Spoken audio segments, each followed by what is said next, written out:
Tell you a story you've never heard before because no one knows this story the way I know it, because I know the facts better than anyone. Got to do what we got to do.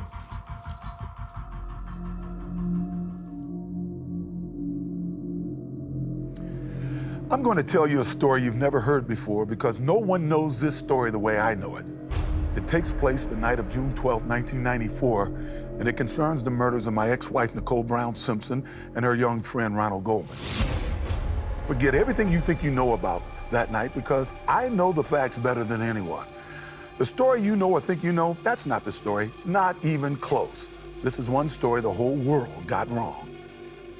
Tonight, O.J. Simpson is out of jail and a free man. But did he get away with murder?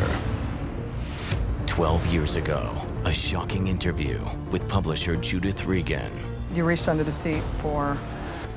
A knife. For the first time ever, in O.J.'s own words. I remember thinking, well, whatever's going on over there's got to stop.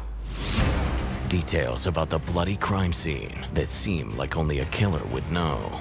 You write about removing a glove. Obviously, I must have because they found a glove there. And explosive revelations about an accomplice. Charlie had followed this guy in, and he brought the knife. Those tapes were lost until now. And I said, well, you think you can kick my ass? And I remember I grabbed the knife. We're finally going to hear the answer to the question that has haunted us all. What happened on the night of June 12th, 1994? I think everything was covered in blood. It was horrible. Is this his confession? You be the judge.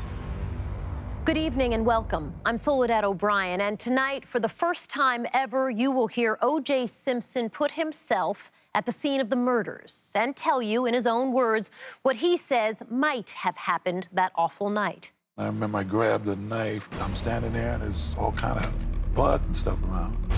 O.J. was acquitted of the murders, and due to the double jeopardy rule of our criminal justice system, he cannot be tried again for these crimes. And keep this in mind, this is hypothetical.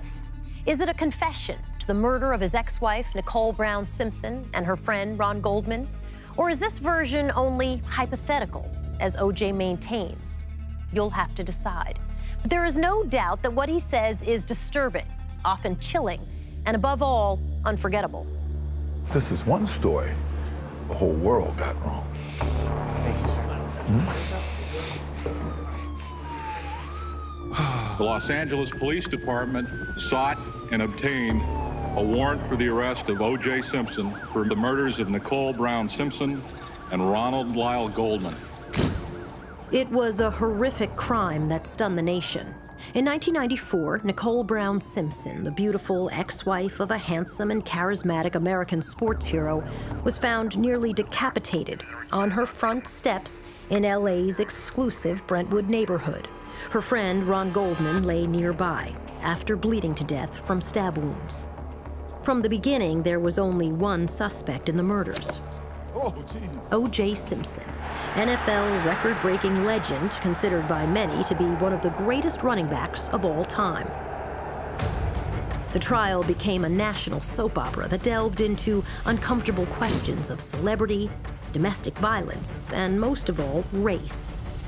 Even though the prosecution offered overwhelming evidence to try to place O.J. at the scene of the crime, he was acquitted. We, the jury, in the above entitled action, find the defendant, Orenthal James Simpson, not guilty of the crime of murder. O.J. is innocent! He's guilty. He's got to live with himself, man. What did you think of the verdict? I felt that if there's anything right with the universe, there's no way they can convict me of it. O.J. sat down with the publisher, Judith Regan, in 2006 for what would be his first and only TV interview about his relationship with Nicole and his movements on her last night alive. Regan and Simpson agreed that he would write a book about the killings that she believed would be a bestseller. It was called If I Did It. What do you think people are going to think of this book? Some people say maybe it's blood money. Well, guess what? Every book that was written about this case was blood money. After the victims' families protested that O.J. should not be allowed to profit from the murders, the book's publication was suspended, and this interview with Simpson never broadcast. Tonight, not only will we show you the never-before-seen interview, but Judith Regan herself is here to tell us what she was thinking while sitting across from O.J. Simpson that night. We'll also be joined by one of Nicole's closest friends, Eve Shakti Chen, and Christopher Darden, famed prosecutor of the criminal trial, as well as a panel of experts who can help evaluate what we are hearing from a man who many Americans believe committed these gruesome murders and who walks free today. But before we listen to O.J. talk about the night of the murders, we first need to hear about the relationship between O.J. and Nicole. Let's go back to the beginning. I want to talk about the first time you met Nicole Brown. Yes. Where was it? It was right on Rodeo, a place called the Daisy. It's a little breakfast place. I had actually gone there because my first wife, Marguerite, and I had just realized and decided the night before that it wasn't working with us. O.J. was married to his high school sweetheart, Marguerite Whitley. They had 2 children and a third on the way. At the time he met Nicole, he says his marriage was on the rocks. You know, we had had a trial separation.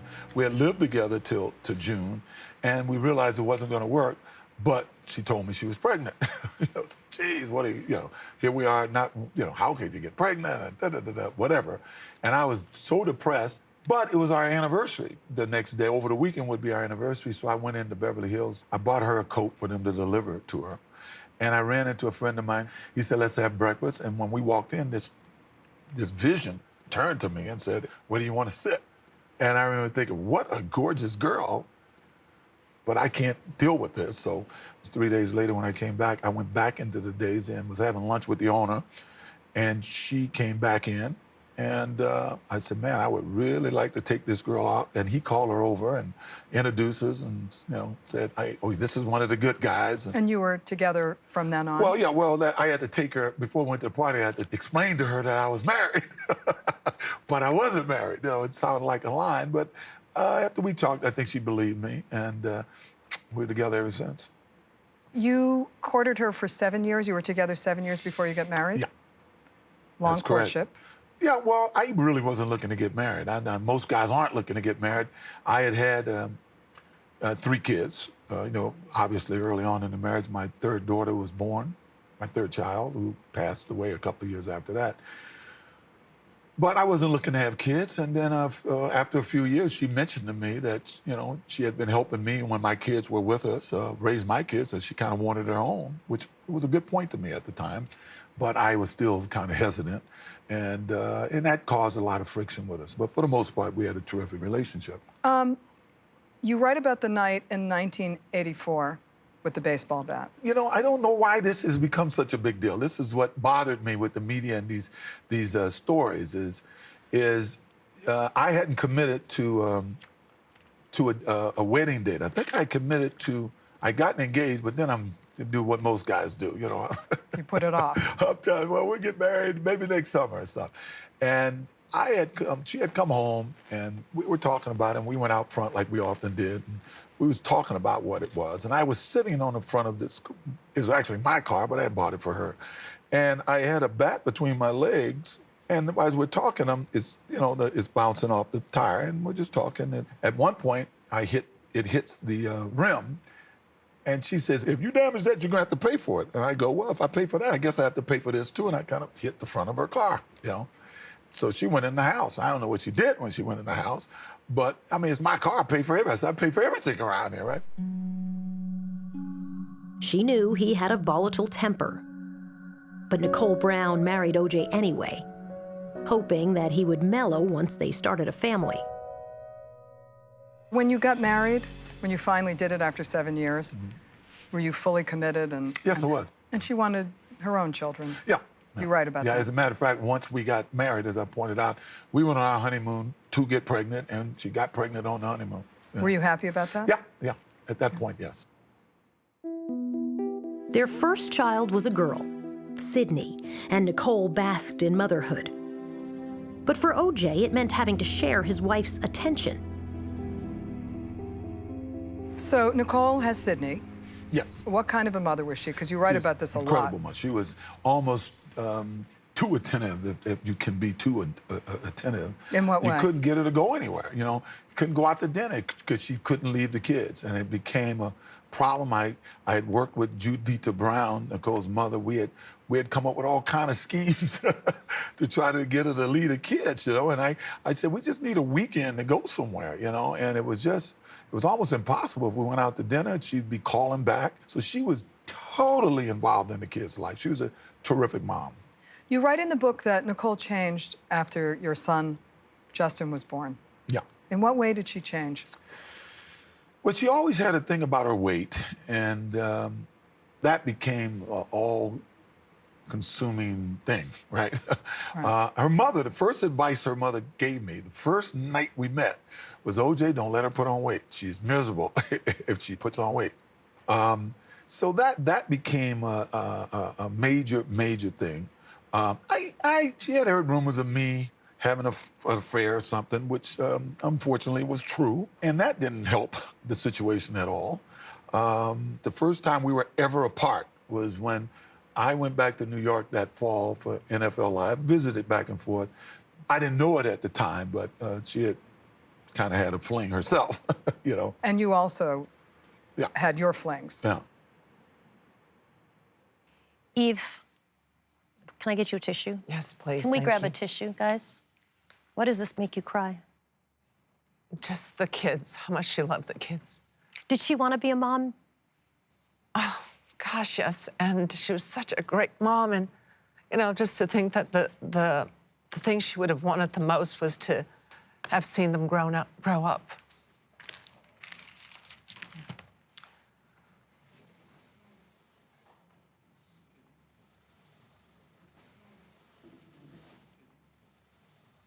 Nicole was an amazing mom. And I think I'm emotional because she would have loved to have watched her kids grow up more than anything else in the world. What do you make of his demeanor in that opening part of the interview? I think he's being manipulative, and he's trying to create a story where he's okay in chasing after this 18-year-old. So, oh yeah, it was just the night before when Marguerite and I decided to split up. I doubt that's true, but he's constructed that in his own mind to justify the fact that he's about to pursue an 18-year-old girl, and he's still a married man, and his wife is pregnant. It's hard. It's hard to think that this wonderful kid could end up in a grasp of, you know, someone who just literally swept her away from us. Rita Smith joins us. She was the former executive director of the National Coalition Against Domestic Violence for more than 20 years. With your experience around domestic violence, what are the things that you saw in that interview that stuck out to you? Well, I think the thing that has always been clear to me about this particular tragedy is that while Simpson was a very skilled, very talented football player, he was nobody special when it came to being a batter. He was like every other batter I've ever heard about.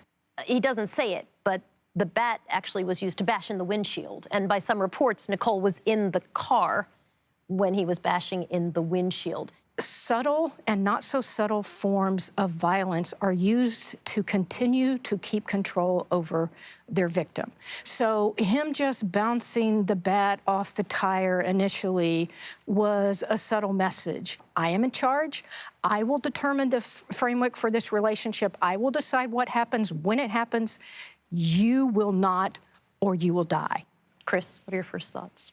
For him to just so cavalierly say these things as if it's nothing. I don't know why anybody's upset about this. Why is this a big deal? You know, she was almost too attentive to the kids. How can your wife be too attentive to your children? And when I read about the baseball bat incident, and we talked to the officer that responded, you know, that's when I knew we had the right guy. Why? Why did you know at that moment? Because he terrorized her. He sent her a very clear message. He is giving her a preview of the rest of her life, or perhaps even the end of it. It was never going to be easy marrying one of the most famous and sought-after men in America. Nicole wanted O.J. to regard her as an equal. By New Year's Eve, 1989, they had been married for 4 years. To the world, they were a glamorous couple living a charmed life. Jim, if the Bills were happy with the first half, they certainly didn't show it. He was a celebrated sports commentator for the NFL on NBC. There's only one superstar in Rent-A-Car, Hurts. And the face of Hurts. Go, OJ, go! And there was his blossoming career as an actor in movies and on television. But behind closed doors, the Simpsons' marriage was tumultuous. Talk us through what happened on New Year's Eve, 1989.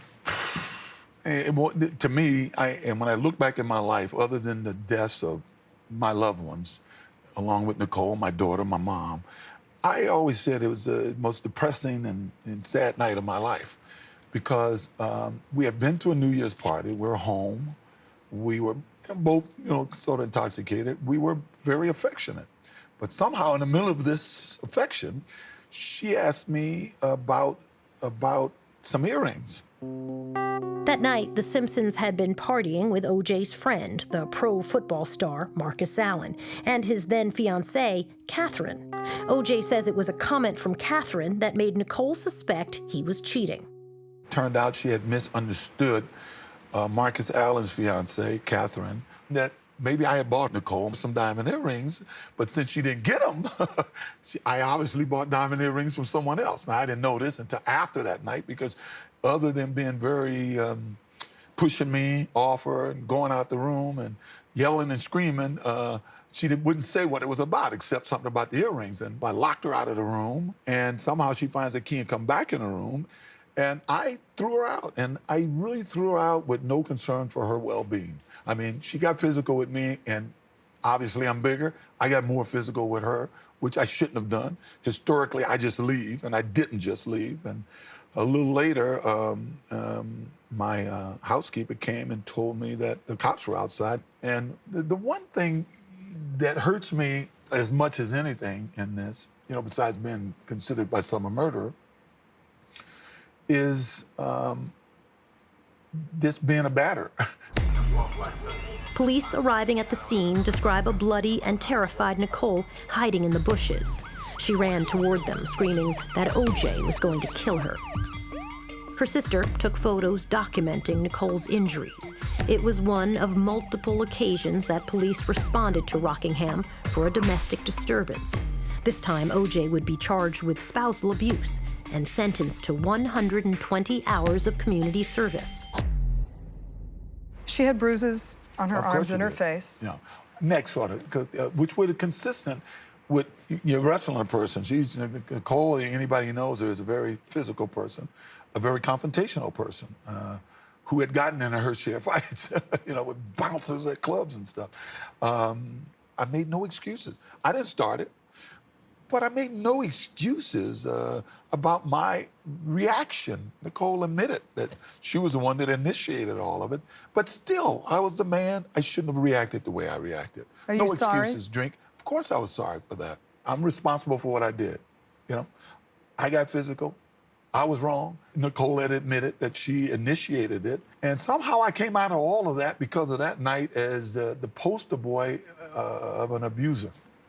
Now, which the prosecution used against me right. with their whole total crap about them coming to my house 8 times. Cops had been there for 8 times, which obviously was not true. Lots to dig in there. Let's start with the prosecution, since he ends those comments with the prosecution. Yes, the police had been to his house multiple times. We located police officers who had responded to DV calls at the house and hadn't even written a report. I mean, O.J. created this environment where, cops could just stop by and have a cup of coffee. Police officers would come to his house and literally, party and they just sort of hang out.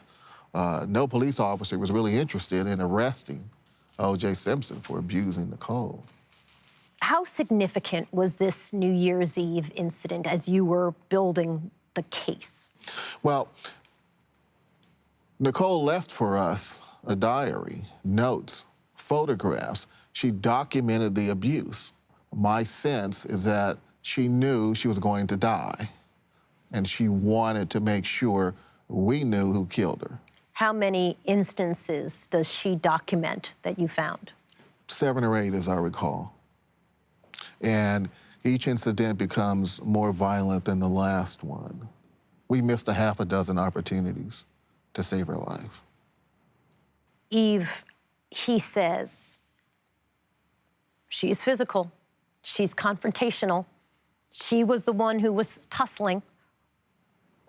I've never known Nicole to be a person that lost her anger. If anything, she was, as I've said before, she tended to get quiet if she got upset. She was not a confrontational person. You know, she was just battling for her life. Coming up, he never took the witness stand in his criminal trial. But tonight, for the first time, O.J. Simpson puts himself at the scene of the crime. You get into a fight. Nicole comes out. A verbal fight. And explains in his own words what might have happened the night of Nicole Brown Simpson and Ron Goldman's murder. This guy kind of got into a karate thing. And I said, well, you think you can kick my ass? And I remember I grabbed a knife. It's hard for me to describe it, I'm telling you. I don't think any two people could be murdered the way they were without everybody being covered in blood. Is this a confession? You write about removing a glove before taking the knife. You know, I had no conscious memory of doing that, but obviously I must have because they found the glove there. You decide. It's all coming up tonight.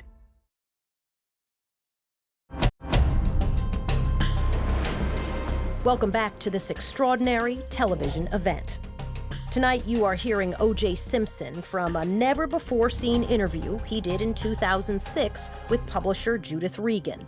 I'm responsible for what I did. I got physical. I was wrong. Nicole had admitted that she initiated it. And somehow I came out of all of that because of that night as the poster boy of an abuser.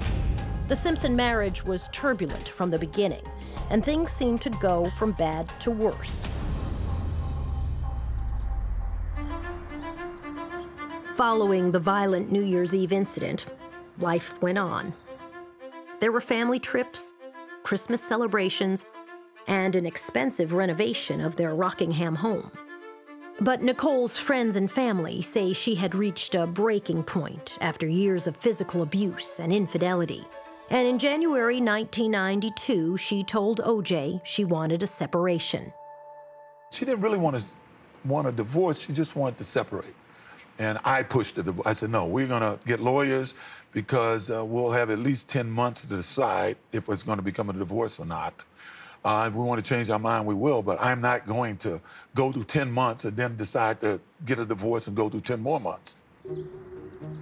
Nicole rented a 4-bedroom house for herself and the children on Gretna Green Way, half a mile from the home she had shared with O.J. on Rockingham Avenue. When she asked for the separation in 1992, you write in the book, I felt like I'd been kicked in It was shocking. It was absolutely shocking. Her and her mother had been to New York a few weeks before that. She had talked about how happy she was. She had gotten her body completely back. She was looking great. She was finally wearing all her fancy stuff. Well, I realized, no, it was because she had a boyfriend. I didn't know that this must at the have time. really got you I right. didn't know she had a boyfriend. Of course it hurts. I didn't think it would happen. And for 2 or 3 months, I pursued her to no end until I saw her with another guy. And at that point, what are you going to do? A girl's with another guy? I mean, you'd be an idiot. O.J. had hoped they would eventually reunite.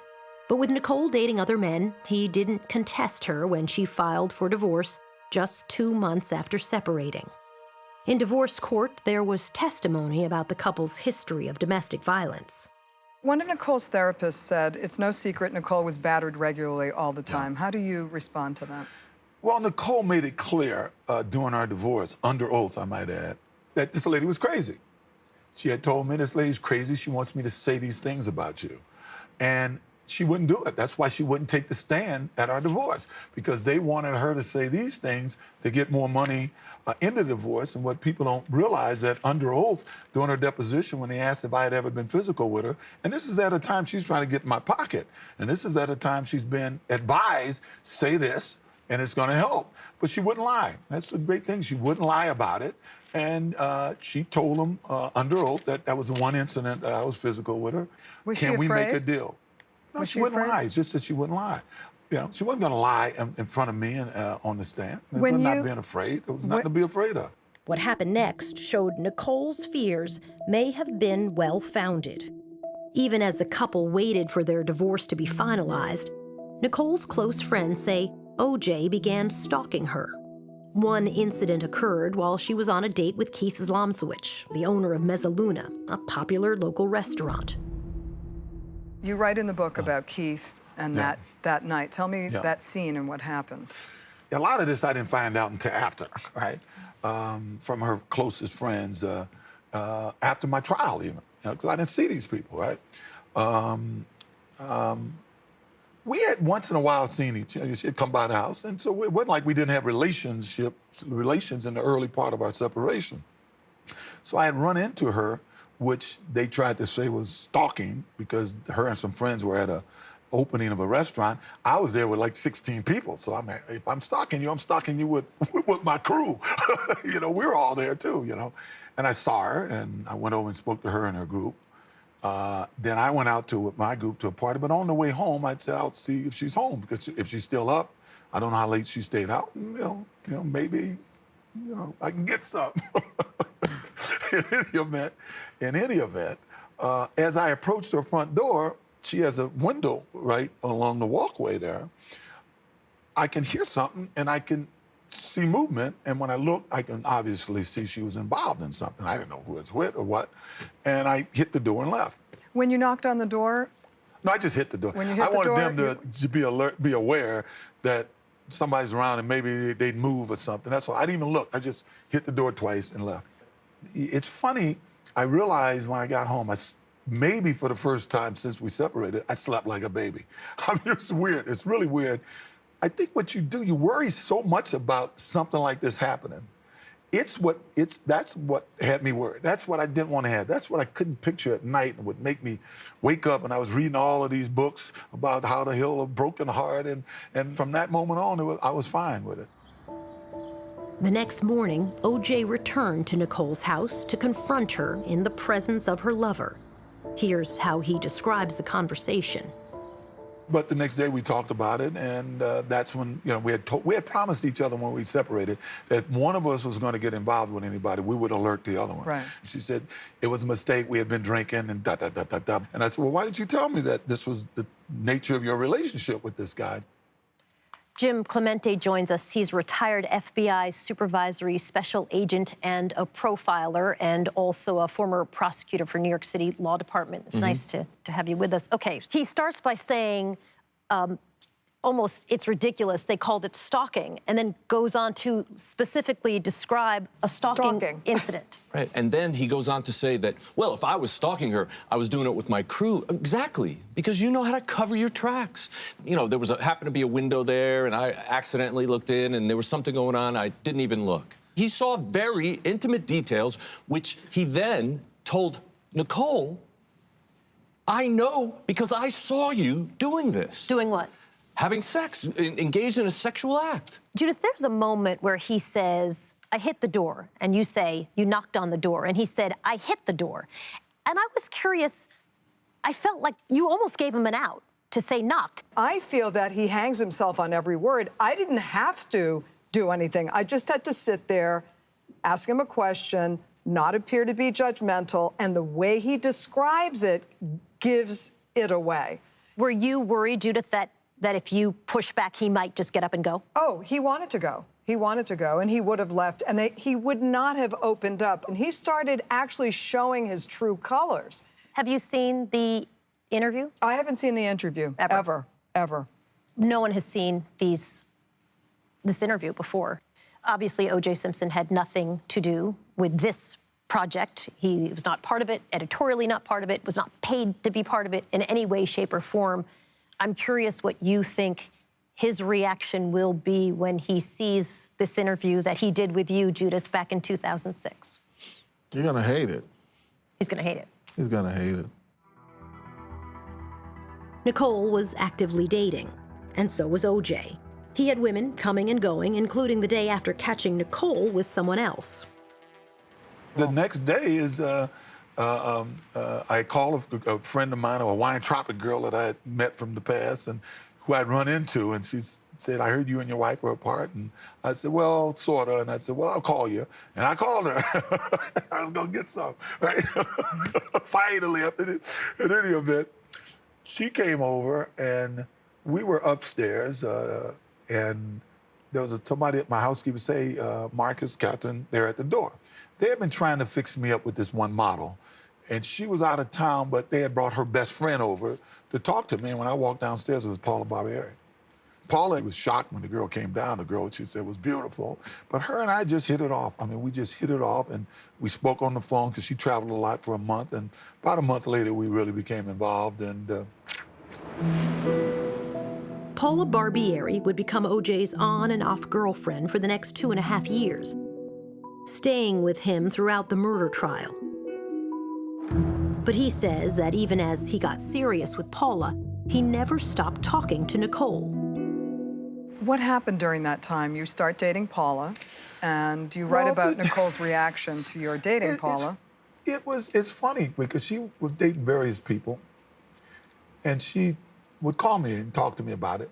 And, you know, it started to reach a point where it became irritating. It became a problem because one minute she'd call me and I'd give her advice, and then she'll call out of the blue because of something real stupid and give me a hard time, right?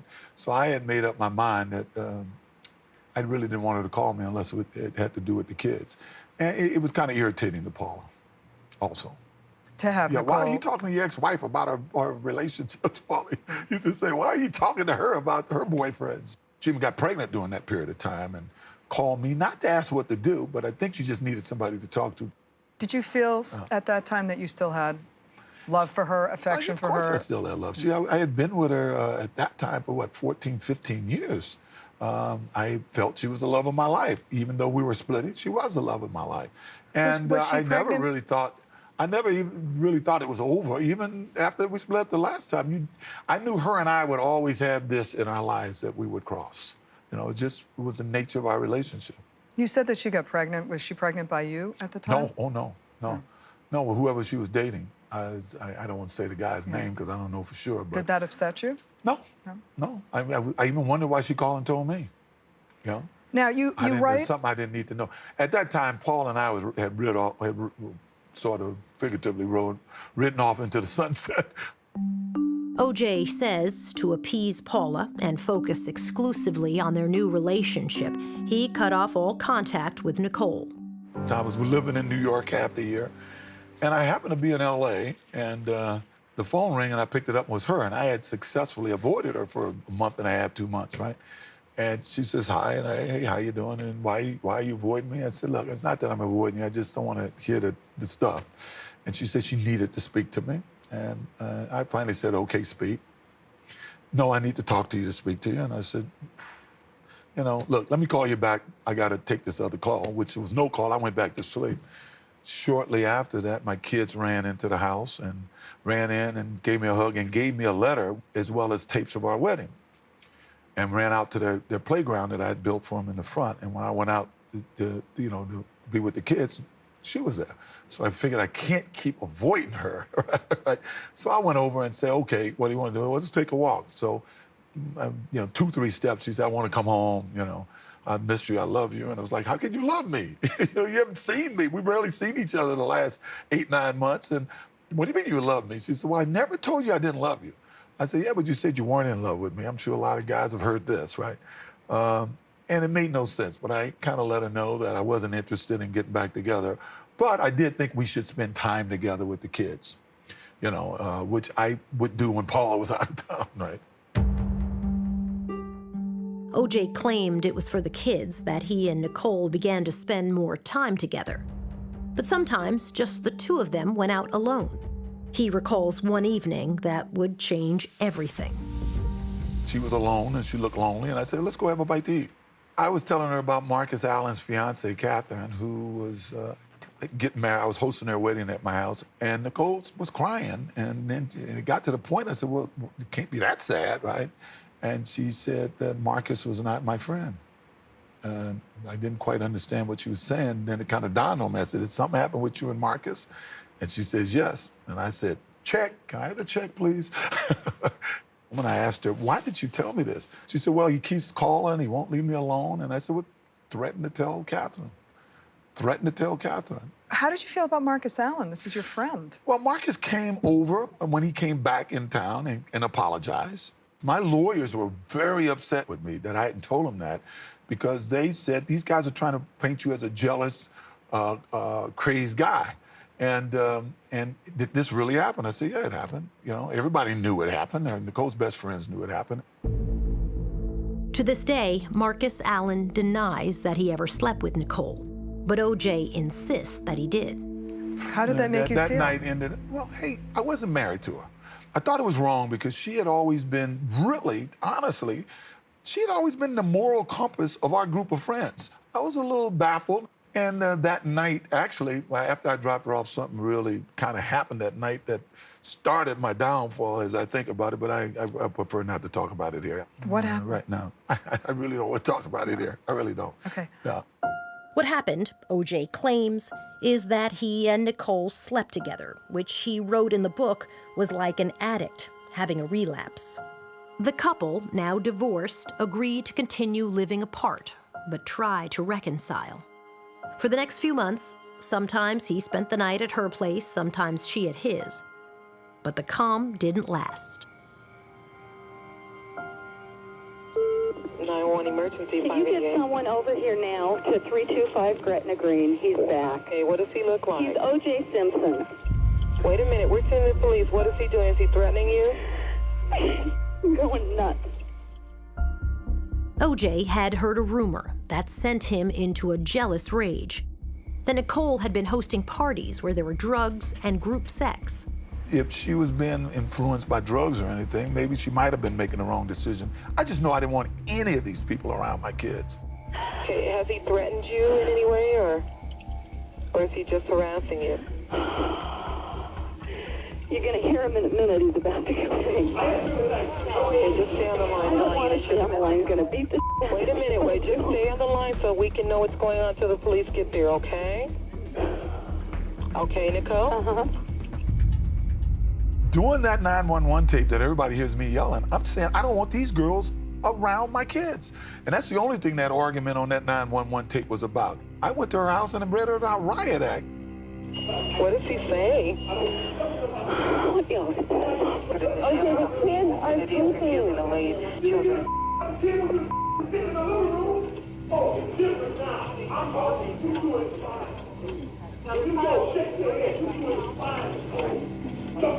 Just stay on the line, okay?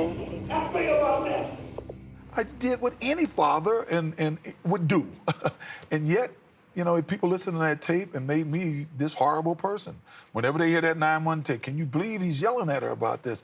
Well, when the cops came, it became apparent. She said I was yelling to her about this and only this. That's the only reason I was there, reading her the riot act, is I don't want these people around my kids.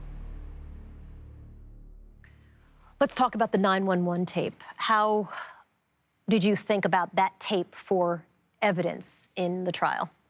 You know, we knew what the motive was. We knew it was jealousy. We knew it was control. And we knew that he had the capability of killing her. If you're gonna come in yelling, being threatening, being physical, kicking in doors and damaging, you know, the wall or the walls in the house while the children are there.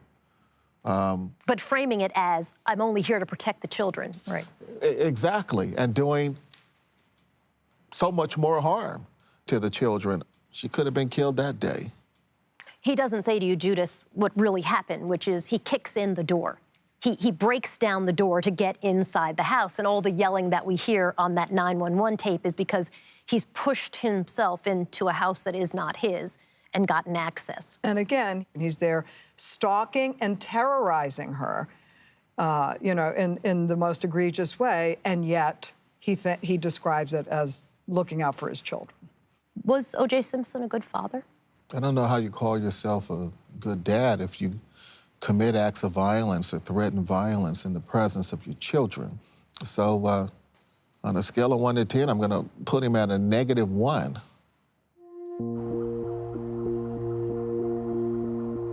For the next 7 months, the couple resumed their relationship, walking the red carpet at a movie premiere, showing up at an NFL game, and going on family vacation with Bruce and Kris Jenner. But Nicole was exhausted. She told her close friends that she was finally done with O.J., but he wasn't done with her. Up next, O.J. describes what might have happened the night Nicole Brown Simpson and Ron Goldman were brutally murdered. And Nicole was nuts that week. I mean, it's just craziness. It's a story he hasn't told before. I don't think any two people could be murdered the way they were without everybody being covered in blood. I think he's confessed to murder. And one you will never forget. It was absolutely horrible.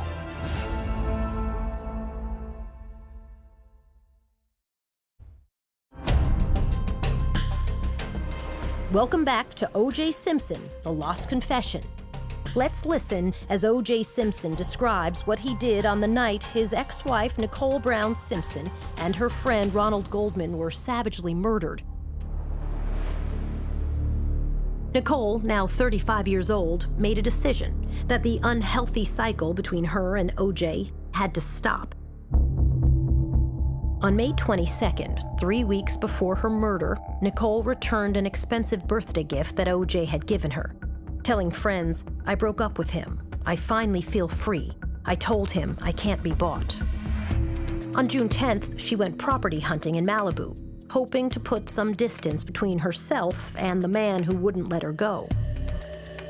2 days later, she would be dead. You are about to hear O.J. Simpson talk about what he did on the day his ex-wife was murdered. Let's talk about the day of June 12th, 1994. Yeah. Tell me about getting ready for your daughter's recital. Just take me through the day. It was a long week. I had been to 3 or 4 cities that week. I was totally exhausted. My friends in New York tried to get me to stay in New York that Friday, play golf Saturday, and then go straight to Chicago where I had to be Monday morning. But my daughter was having a recital, and I had already missed, I think the week or 2 before, I was out of town, and I had missed something. I forget what it was, something that my daughter was having. So I couldn't miss this. So I said, I gotta be there for the recital. And I flew into town, and I just wanted to go there, see my daughter, and leave. And I talked to Nicole briefly that day. She had called and asked if I could get there early and hold seats. And I said, I don't think so, which she did. And when we got to the recital, she had actually held me a seat with her and the 2 kids, right? There was something that you write in the book about what Nicole was wearing. Yeah, you know, it was almost like she was trying to be a teenager again. You know, dating all these much younger guys, wearing the shortest, tightest thing she was wearing. And sometimes you think something is inappropriate, but you don't say anything. Who am I to say, tell her what to do, you know? So you're at the recital. Yeah, I was just exhausted, but everything was cool. And during one of the breaks, Dr. Fisherman pulled me aside, and Cora Fisherman is Nicole's best friend. His daughter's my daughter's best friend to this day. And Dr. Fisherman said, man, Juice, you won't believe what's going on.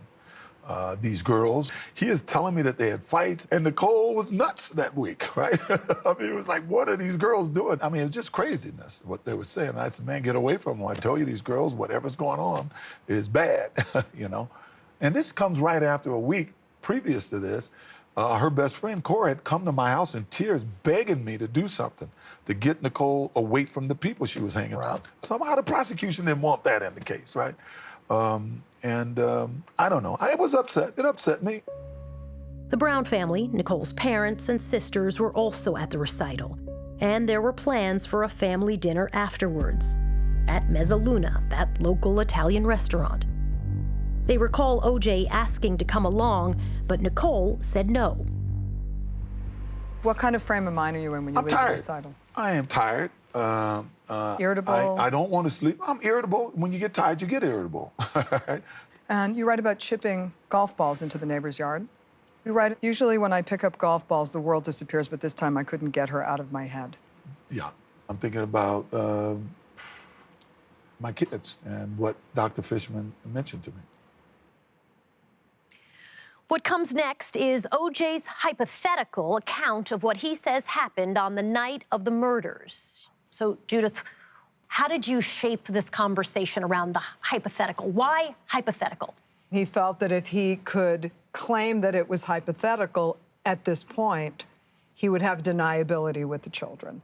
That was what he said. But from my point of view, who would possibly do this, even as a hypothetical, unless they had committed the murders? O.J. Simpson never took the stand at his criminal trial and has never given an interview about his actions on the night of the murders. That is, until now. Listen closely for the next 6 uninterrupted minutes. O.J. puts himself hypothetically at the scene of the crime. The chapter 6, is called The Night in Question. And you write in the book, now picture this and keep in mind that this is Purely hypothetical. Hypothetical. Yes. Why don't you tell me what might have happened on the night of June 12th, 1994? And let's just walk through the night. Well, first of all, this is very difficult for me to do this. It was very difficult for me because it's hypothetical. I know and I accept the fact that people are going to feel whatever way they're going to feel. You know, they're going to, you know, whatever they want to feel. In the book, the hypothetical is... Charlie pulls that up. Charlie. This guy, Charlie, shows up, the guy who I had recently become friends with, and I don't know why he had been by Nicole's house, but it told me you wouldn't believe what's going on over there. And I remember thinking, well, whatever's going on over there has got to stop, right? So we kind of hooked up together, and you know, I'm kind of broad stroking this. We go over, get into Bronco and go over. Let's just go back and do the details. Where did you park? Let's do the detail. You park in the hypothetical in the alley. Right. You park in the alley. Yeah. And you put on a wool cap and gloves. In the hypothetical, I put on a cap and gloves. Right. Yeah. And you reached under the seat for? A knife. I always kept a knife in the car for the crazies and stuff because you can't travel with a gun. And I remember Charlie saying, you ain't bringing that. And I didn't, right? But I believe he took it. Charlie took the knife? Yeah. In the book. Yeah. Yes. So the back gate, you go through the back gate? Yes. And it was open or broken or? I don't recall. Okay. I go to the front and I'm looking to see what's going on. And I can see that it appears like Nicole had candles all the time. She really did, to keep her overhead down, I think. And music was on, and while I was there, a guy shows up. You know? So Ron Goldman comes in the back gate. Yeah, a guy that I really didn't recognize. I may have seen him around, but I really didn't recognize him to be anyone. And in the mood I was in, I started having words with him. He says to you, I just came by to return a pair of glasses. Judy left them at the restaurant. Yeah, words to that effect, yes. And he was I don't know if I believed it or didn't believe it. It was pretty much immaterial because, you know, I was more concerned about everything that was going on, you know, and was fed up with it, I guess. And you get into a fight. Nicole comes out. A verbal fight. Got a little loud, and by that time, Nicole had come out, and we started having words about who is this guy, why is he here, what's going on. And she says, this is my house, get the F out of here. Yes, and which I didn't like because, once again, this is the same person, and if you read the book, you'll see some things that happened in the 2 weeks leading up to this that were very, very irritating, you know. And I think Charlie had followed this guy in, wanted to make sure there was no problem, and he brought the knife. As things got heated, I just remember Nicole fell and hurt herself. And this guy kind of got into a karate thing. And I said, well, you think you can kick my ass? And I remember I grabbed a knife. I do remember that portion, taking a knife from Charlie. And to be honest, after that, I don't remember, except I'm standing there and there's all kind of stuff around and What kind of stuff? blood and stuff around. You know, I hate to say this, but this is hypothetical. I'm sorry. Right. I know we got to back up again. Right. That's You know, okay. I'm going to back this up. Is hard. This is hard. I know. I'm going to back up to try to make people think that I'm. I know. You wrote in the book, I had never seen so much blood in my life. Yes. Covered, you're covered, the scene. Can you describe it? It's hard for me to describe it, I'm telling you. I don't think any two people could be murdered the way they were without everybody being covered in blood. And of course, I think we've all seen the grisly pictures after. So yeah, I think everything was covered, would have been covered in blood.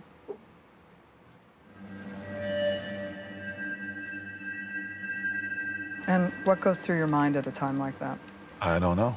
It's like, what happened? You write about removing a glove before taking the knife from Charlie. You know, I had no conscious memory of doing that, but obviously I must have because they found a glove there. And blacking out. Have you ever blacked out before? Not to my knowledge. No. No. And Of course, if something like this would take place in anybody's life, if it were to happen, I would imagine it's something that you would probably automatically have trouble wrapping your mind around it. It was horrible. It was absolutely horrible.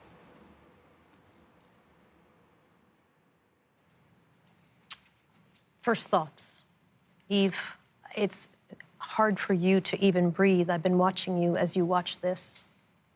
I have nothing to say about this. Absolutely nothing. Chris. Well,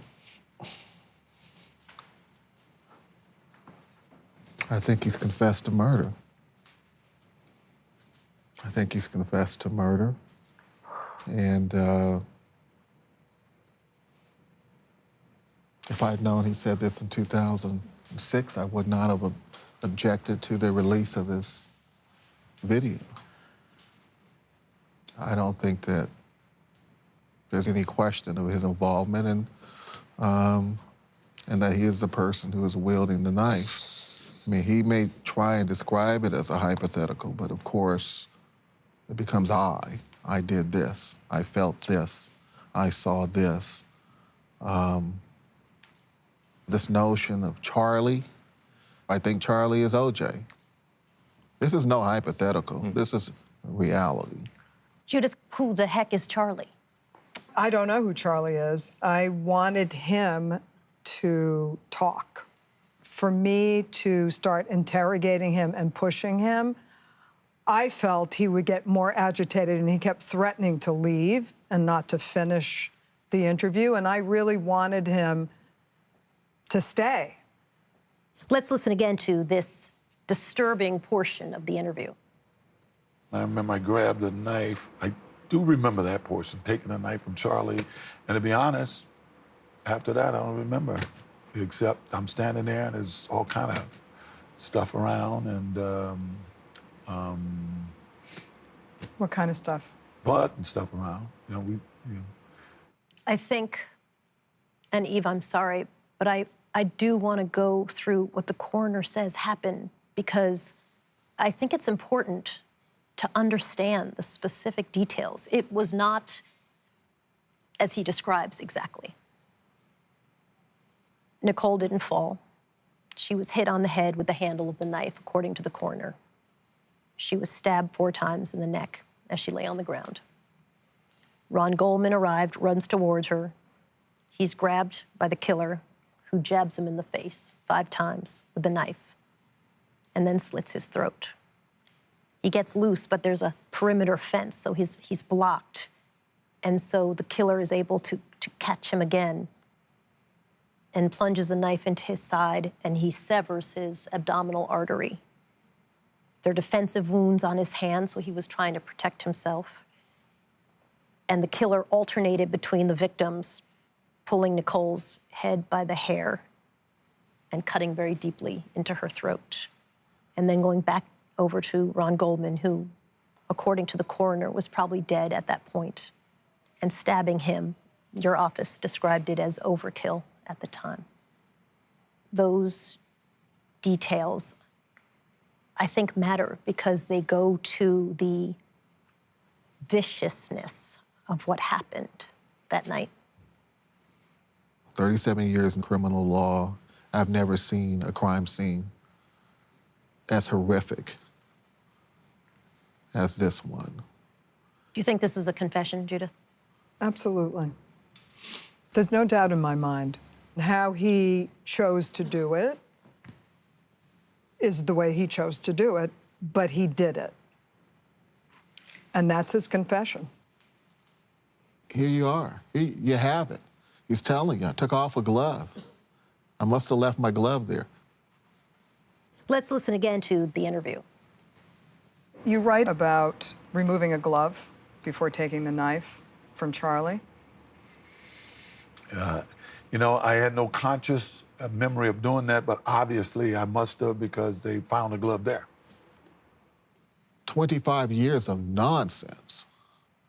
And now here he is to explain to all of the naysayers and all of the doubters. That's my glove, I left it. Nobody planted it. Nobody planted it. You sound furious about the last 25 years. Well, she should be furious. Denise, Goldman's, they should be furious. You know, I'm watching TV one day and I see Kanye West wearing a T-shirt and it says, free O.J. Well, you freed him. And look what you freed. Coming up, what happened with the bloody clothes? In the book, you describe taking off your shoes, your pants, and your shirt and dropping it in a bundle. Do you remember that? There are 3 sources of blood there. Ron's, Nicole's, and O.J.'s. For the first time, he tells us all the shocking details. Where are the bloody clothes? So somebody had to get rid of the bloody clothes. Next.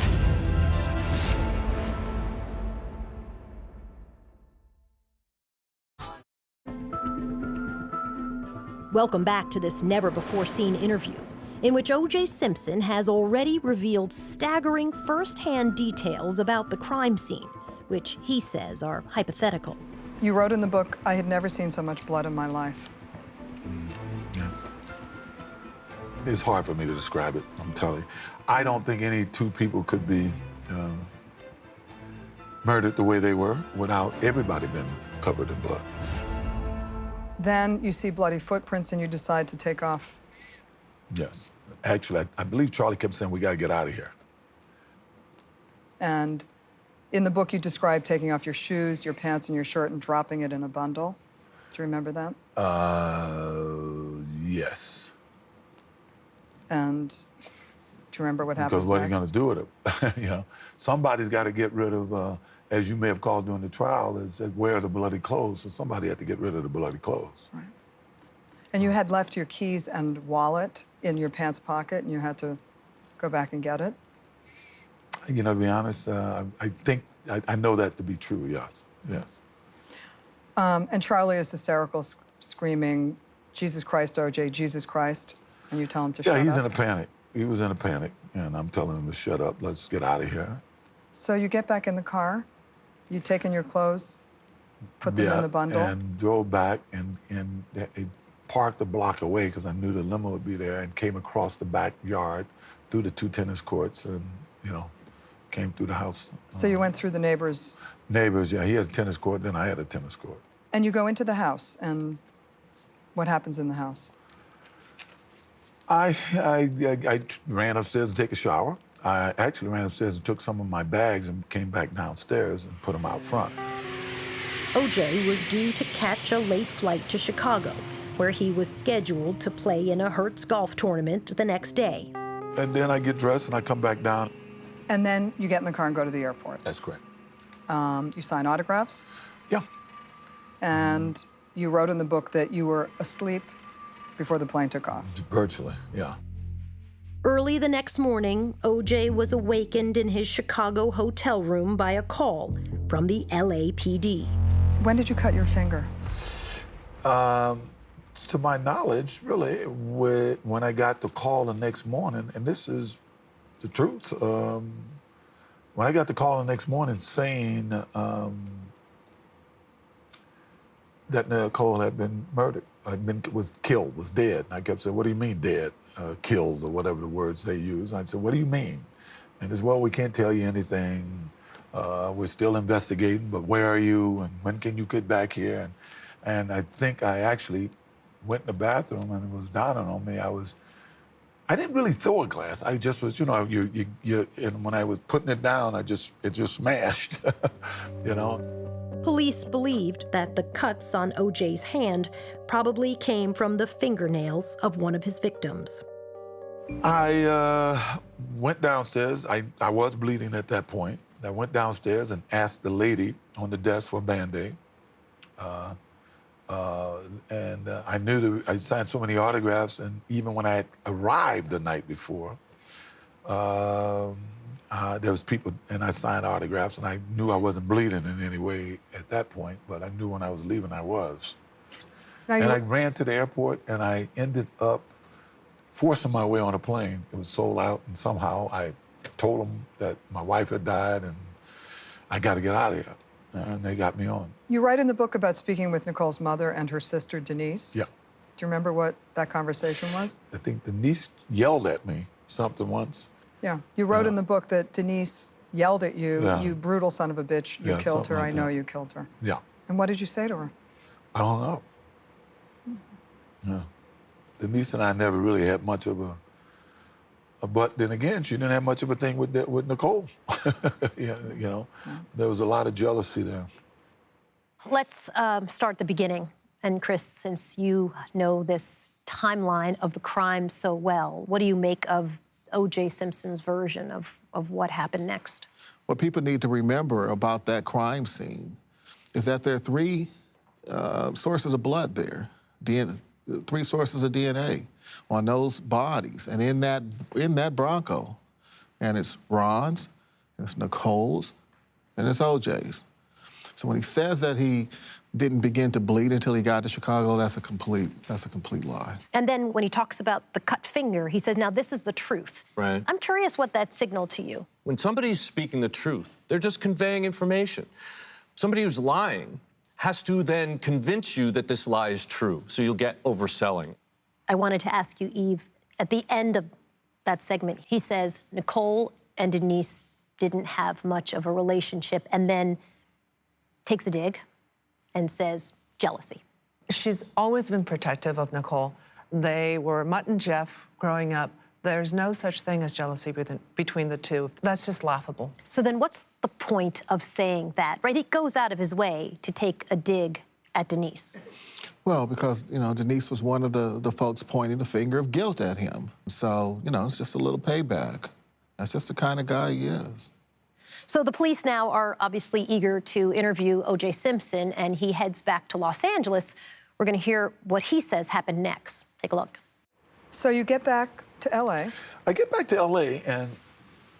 and now we're out of hypotheticals here. Right, right. I get back to L.A. and my lawyer and my assistant pick me up at the airport, and we're driving. And my lawyer wants me to go to his office. We need to get to the office. We need to discuss what's going on. And I said, no, I spoke to the police officer, and I told him, he told me they needed to see me, and for me to get home as quick as I can. And I said, no, I said, take me to the house. And they said, come on, O.J., we need to sit down and discuss. I said, I don't care, get me to the house. So when we got to the house, there was media everywhere. We pulled up to the Rockingham gate. I jumped out, went to the gate, and there was a uniformed officer there, and told me he had to handcuff me. I said, handcuff me for what? They said, well, I'm sorry, I got my orders. Now, the cops wanted to interview you, and Howard Weitzman says Mr. Simpson is in no condition to talk right now, and you say no. I said, they need my help to find who did this. I don't care. And I've read, I'm a voracious reader. Everybody knows I go through 2-3 books a week, you know. Now I'm reading all this fiasco stuff, but political stuff, but normally I read mystery books. And I know, don't talk to the Lord, don't talk to him, you know. And if you talk to him, you got to make sure it's recorded. So I told him, no, I will talk to him. I'll do anything I could do to help them solve this case. Yeah. And you said in there, I needed to know what they knew. Yeah. I mean, I need to tell me something. Nobody told me anything, all right? So nobody told me anything. I don't know what they know. They're giving me this runaround. In any event, I spoke to them. I told them what I knew. I told them everything about myself that they asked, answered all their questions. You haven't had any problems with her lately, have you? Okay. I always have problems with her. You know, that's our relationship. It's been a common relationship. Despite being briefly handcuffed, O.J. was not under arrest. And after being questioned by detectives at police headquarters, he was released into the custody of his attorneys. OJ, are you a suspect? David, I told you before he wasn't going to say anything. I know you got to ask the question, but give us a break here. What was the hardest thing for you at that time? That people, you write in the book that you couldn't believe that people thought you were a murderer. It was hard to believe that. It seemed so easy listening to TV that week that it was that easy for people to believe that I could kill 2 people. I thought that my whole life meant something. I thought the type of guy that I had lived my life, being a pretty upstanding guy. I mean, like everybody had my faults, like most men in my position. Sometimes temptations of the flesh is there, you know. But for the most part, I've always thought I was a straight shooter. Mm-hmm. In any event, that was hard for me to accept, that it was so easy for people to believe that. With his house at Rockingham under virtual siege from the media, O.J. sought refuge at the home of his good friend Robert Kardashian, where he was reunited with his children. I want to talk about what you said to your kids the first time you saw them after the murders. Well, you know, I had asked Judy Brown not to tell the kids. I felt that was my place to tell my kids. I had to sneak out of my house the next day because it was like Troy. It was like the siege of Troy there. And a lawyer was able to get me out of the house, and Al Cowlings had gotten my kids, and we had met up on Mulholland Street Drive, and we were going to go to Bob Kardashian's home. And I just recall my kids getting out of the car and running across this Mulholland Drive and jumping in my arms. And I was trying to just find the right time to tell them, right? And right before it was time to go to bed, I read them a story, and I started to tell them about Mom. You know, I wanted to tell them that Mother had gone to heaven. But Sydney said, no, I know, Dad, Mom's in heaven. And I think I was in shock up to that point, but I think that moment is when I broke down. I mean, literally broke down. Because the way she said it, it was not like, it was sort of sad, but not, she had no idea that she had lost her mother. She had no idea how this was going to affect her life. She had no idea that, you know, it was almost like sweet, Mom's in heaven, you know? And I knew that this would have a profound effect on her life. And I think that was the first time that that the pain was almost unbearable. I want to talk about the wake. And you write, I was so out of it that I actually remember thinking, a wake for whom? Who died? Yeah, I mean, they had put these drugs in me, and they tell me I would sleep all the way there. I don't even remember, like the funeral. I always tell everybody, I don't remember the funeral. I see pictures of Sydney and I kissing. Seeing Nicole and leaning over and kissing her. Yeah, Can you tell me that story? Yeah. Well, no, it was tough. I just remember seeing her there. And I still had so many feelings of, if you're angry with a person upon their death, when they die, it's not like that anger disappears, right? And because of the 911 call, when I'm yelling at her about what's going on, it was almost like I want to say, I told you, didn't I tell you? Didn't I say to you? You know, it's whatever the hell was going on, you know what I mean? So you still got those kind of feelings in you, and you still are trying to deal with, I'm not going to be able to say this to this person. I'm never going to be able to change this person's mind. I'm never going to have an effect on this person again. What did you say to her when you leaned over and kissed her? I don't know if I said anything, to be honest with you. I'm told that that some person said they heard me say, I'm sorry. I just recall Judy Brown pulling me over, looking me in the eye and saying to me, O.J., did you have anything to do with this? And I know I told her no. Okay, so a lot to dig in on that. One of the most chilling things is he's so angry, talking about an incident that happened 7 months earlier. That 911 call is 7 months before the funeral. And he's reciting it as, I told you, didn't I? Right. And he's saying, I'll no longer be able to affect this person or to change this person's mind. That's what he's saying as he's standing over his dead ex-wife's body. He's not thinking about the brutal way she was killed, the suffering. All he's talking about is his anger and his inability to further control her. And when he says, you know, didn't I tell you, didn't I tell you? Didn't I tell you I'd kill your ass if you didn't do what I told you to do? It really sounded like he was saying that, right? Yeah. Again, he blames her, and he's angry at her that he's still angry. And what he's essentially saying is that, you know, after you kill someone, you'd think the anger would go away, but it didn't. I was still angry. He's still angry at her. Absolutely. Control. He had lost control, and so he did what he had always said he would do. He killed her. Now he has no control. It didn't resolve anything for him. No. Coming up. I can't believe what I'm seeing. A nation stands still to watch a celebrity on the run. I was being depicted as a fugitive on the radio. Hey, man, listen to what they're saying about me. What was O.J. really thinking inside the Bronco? I was so depressed at that point, and I was having, I would say, probably suicidal thoughts. Next.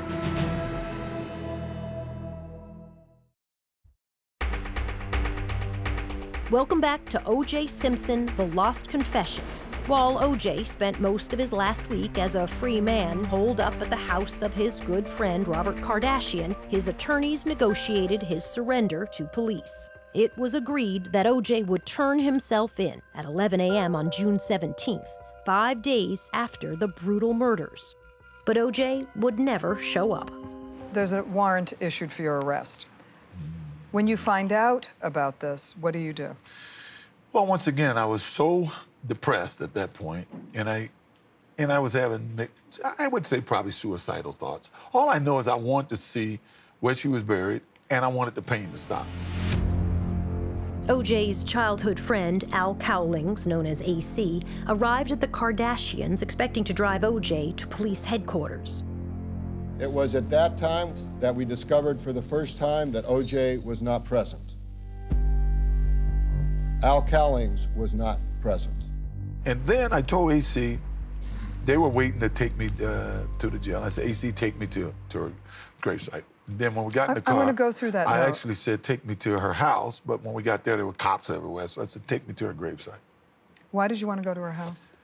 I don't know. That's when she was last alive. That's, it was, I hadn't seen it. But I do know I wanted to see where she was buried. I knew I was going to have to, I just knew this was going to be a long ordeal. I was in so much pain, I just wanted it to stop. I didn't think I could bear it, and I kept saying, I can't be locked in a cell right now. My kids need me right now, and da-da-da. And I just wanted the pain to stop. So I said, take me to her gravesite with a lot of thoughts as we were going down there, and talking to AC as we went down there. What did you say? Just talked about life, and remember that time, and stuff like that, 3 hours after the deadline for surrender had passed, the LAPD held a press conference announcing that O.J. Simpson, having failed to turn himself in, was now officially a fugitive. The Los Angeles Police Department right now is actively searching for Mr. Simpson. O.J.'s attorneys held their own press conference to read from a startling note that O.J. had handed his friend Robert Kardashian before getting into the car with AC. To whom it may concern. First, everyone understand I had nothing to do with Nicole's murder. I loved her, always have, and always will. If we had a problem, it's because I loved her so much. In the note that you left with Bob Kardashian, yes, you write, if we had a problem, it's because I loved her so much. Can you tell me what that means? I loved her to no end, and always loved her. I think what happened, it became reverse of what she said to me when she wanted a divorce. I loved her, but I didn't like her. I wasn't in love with her. That's what she had said to me, to get a divorce. And I kind of figured that's where we were at the time of her death. I loved her, but I wasn't in love with her, and to some degree, I didn't really like her. Don't feel sorry for me. I've had a great life, great friends. Please think of the real O.J. and not this lost person. Thanks for making my life special. I hope I helped yours. Peace and love, O.J. I want to talk about other things that you wrote in that note, Yes, if okay. we can. Please think of the real O.J. and not this lost person. Well, if I'm going to commit suicide, you are certainly not a person who is together. At that state in my life, if I'm going to commit suicide, I am obviously, not the person that I wanted people to know me to be, that I felt that I was. So, I thought I'd always been a pretty good guy. I don't think any athlete had ever had the goodwill of the public that I had. I mean, certainly no better than the goodwill that I had had. And in 3 short days, from Monday to Friday, or 4 short days, just listening to the TV screens, to see all of that goodwill evaporated, Did you feel lost? In many ways, yeah. It's almost like you were, Ron and Nicole were physically dead, and it's almost like they killed me. Who I was attacked and murdered also in that short period of time. And once again, I to this day, it bugs me that it seems that people wanted me to be guilty, and that really, really bothered me.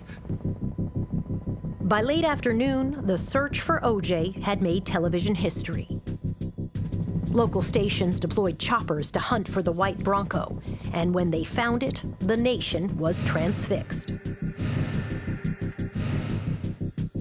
This is a special report from ABC News. Hi, Peter Jennings at ABC News headquarters. Let's immediately go to a picture in Los Angeles. We're interrupting 2020. The major TV networks went into special report mode, breaking into regularly scheduled programming, even interrupting the NBA Finals. We will send it to NBC News. Here's Tom Brokaw. Thank you, Marv. We are looking once again at pictures of Al Cowling's cars. It makes its way along a freeway in Los Angeles in the south central part of that area. And we are told by the California Highway Patrol that O.J. Simpson is in that car holding a gun to his head.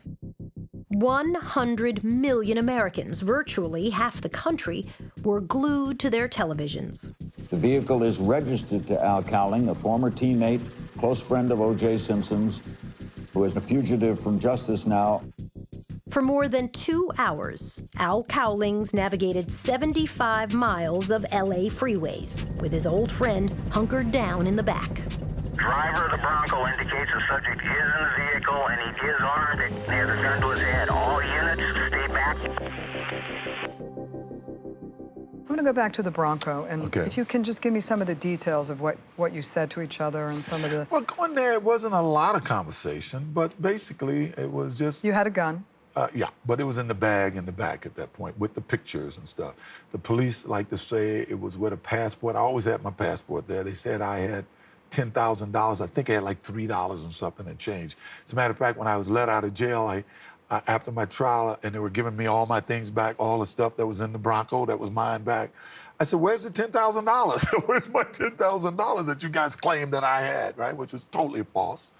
In any event, what are you thinking? You're in the car.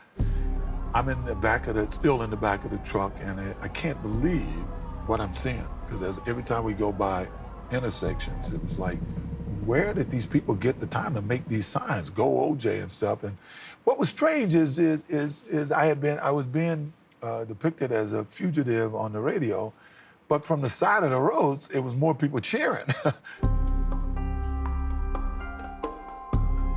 O.J. says what made him snap out of it and decide to bring the chase to a close was pride. I just remember listening to the radio, which I think was Dan Rather. It really saved my life. Right. Because when he said that O.J. had a history, police were at their house all the time, 8 or 9 times, that was the first time that week that I kind of woke up.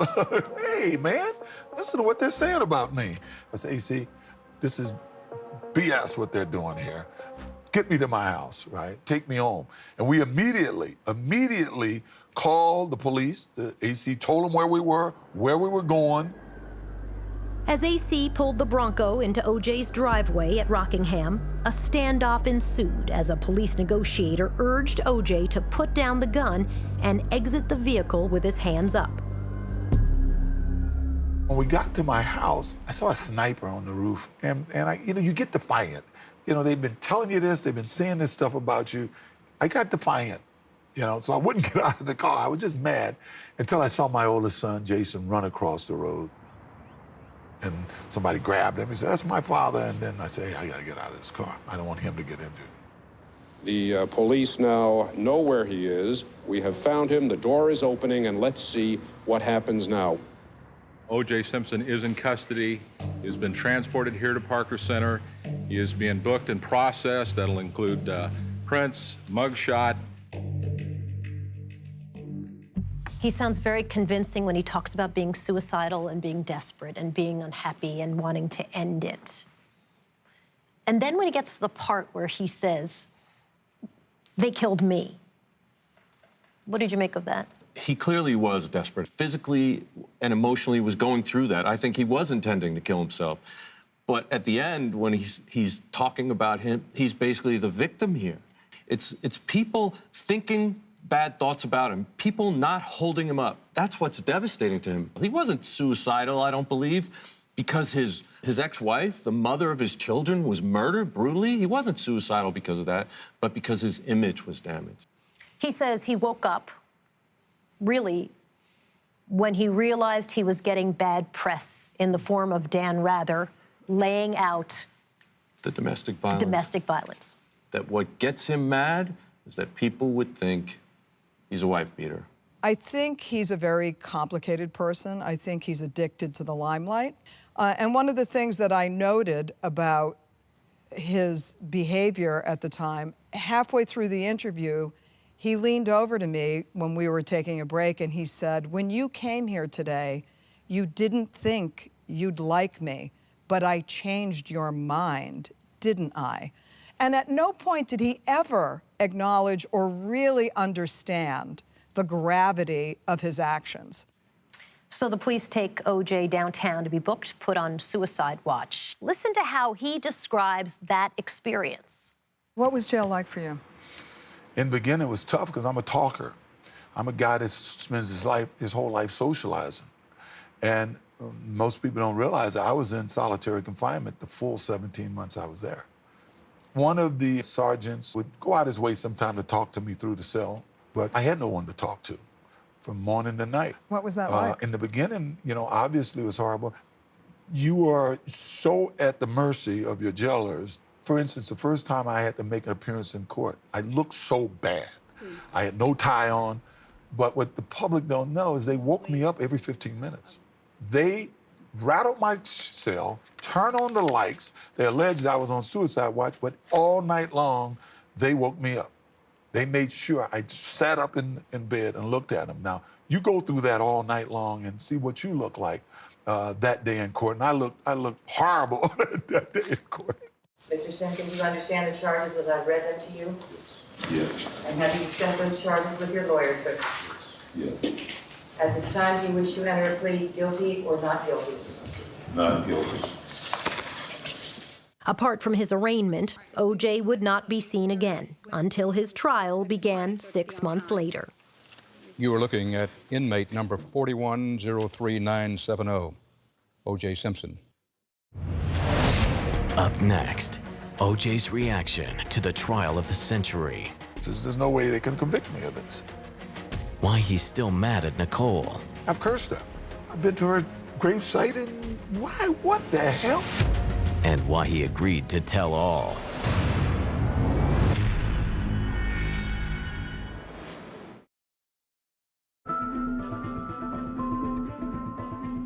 Tonight, you've heard O.J. Simpson tell us, hypothetically, what he says happened the night Nicole Brown Simpson and her friend Ron Goldman were murdered. Next, he tells us what he really thought of the trial of the century and why he is still angry with his late ex-wife.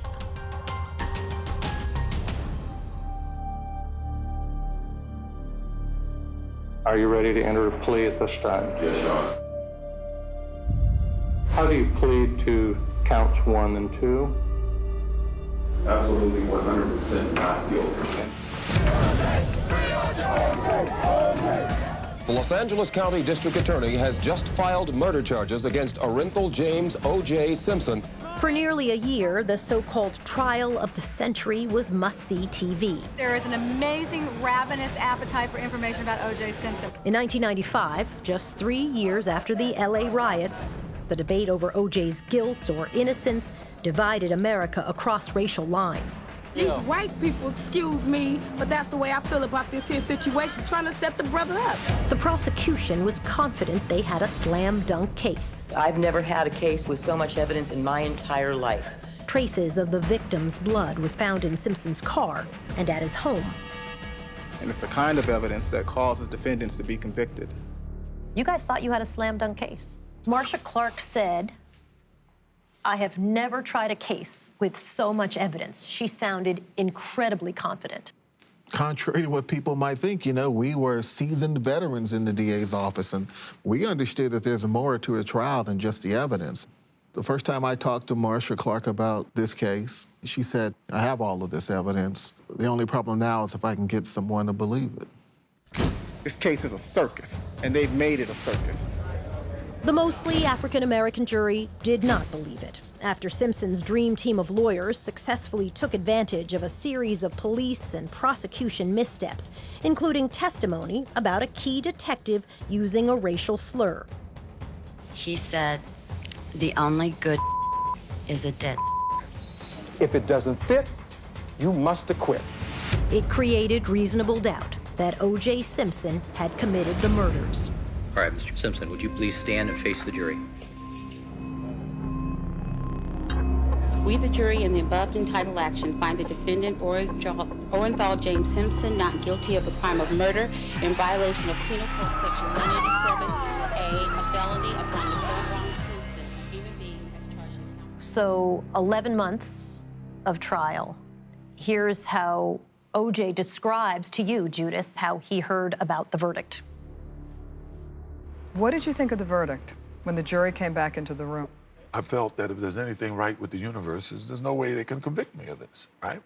And we're not talking hypothetical yet. That's how I felt. There was a lot of talk that somebody who knew the verdict came to my cell and told me the night before, which is totally BS.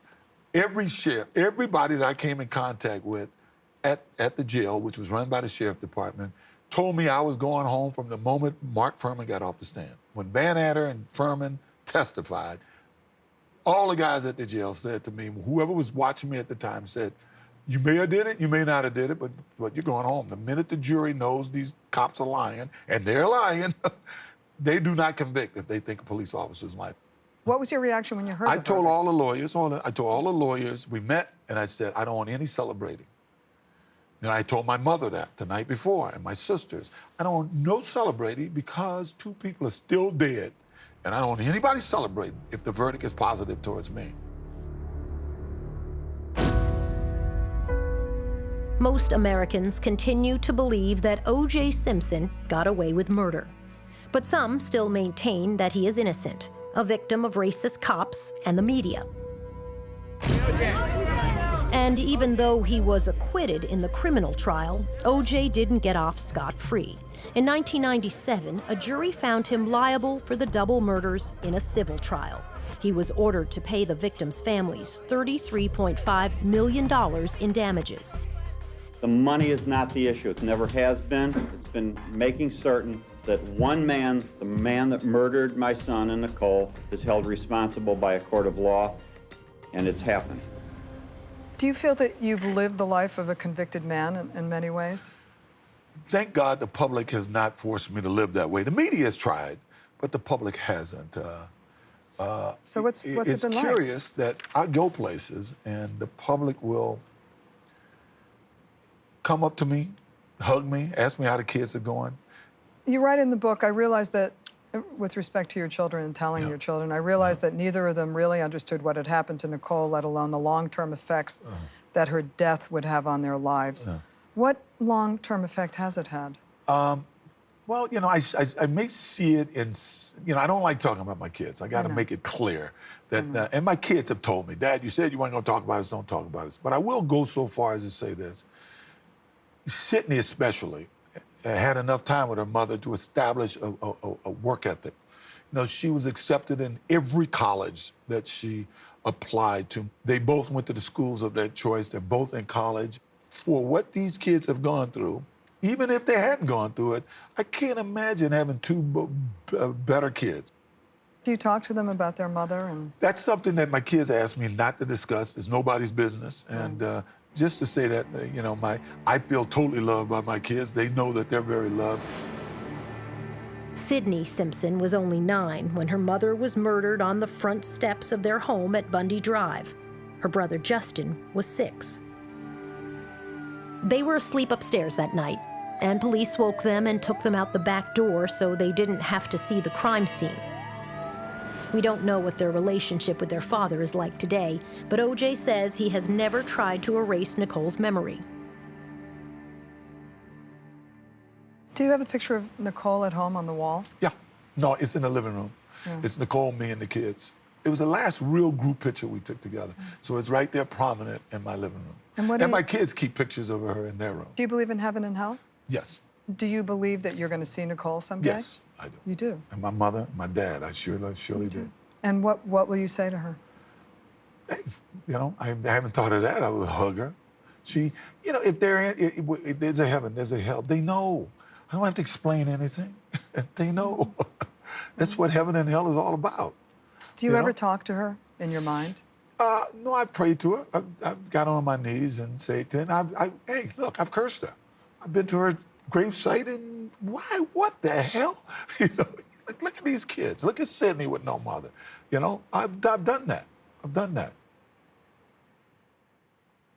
That is what most domestic abuse partners do. They connect violence and love. May I add something now that all makes sense? Because I remember during that time, the family got a call from the cemetery and said, he's here.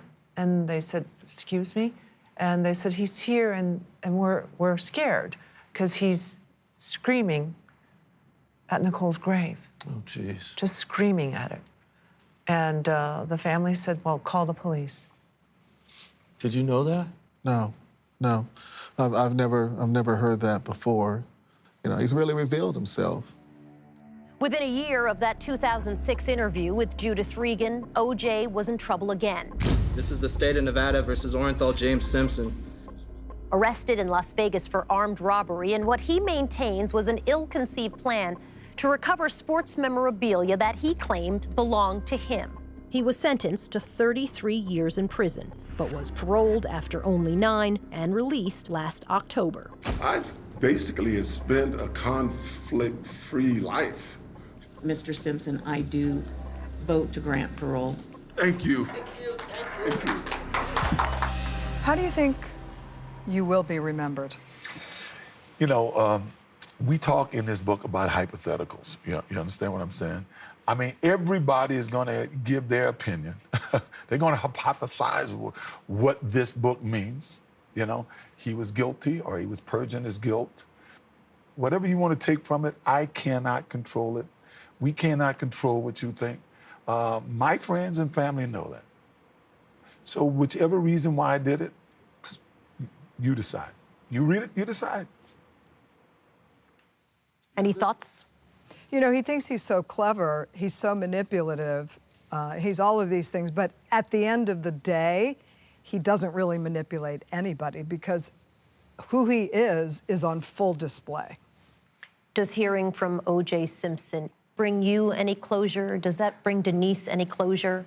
I don't think you can bring closure unless you can bring Nicole back. All I really care about is that Nicole gets a decent understanding here. What would you like people to remember about Nicole Brown Simpson?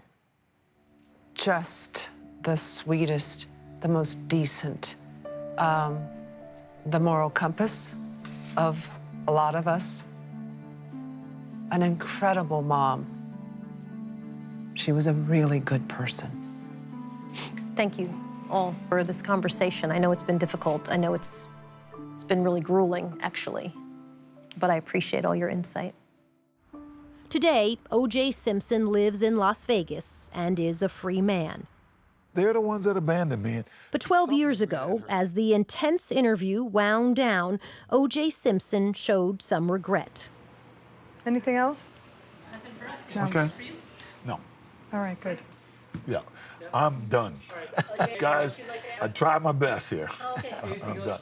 No, we've done what I need to do. Okay. Is it hard? Do you feel like spent? No, it's just that this portion there just, you know, I love that girl. Yeah, it hurts too. But, hey, it's what it is. Oh. You've listened to him for nearly 2 hours, and many of you may think you've heard a confession. But there will also be viewers who have always believed in O.J. Simpson's innocence, and still do.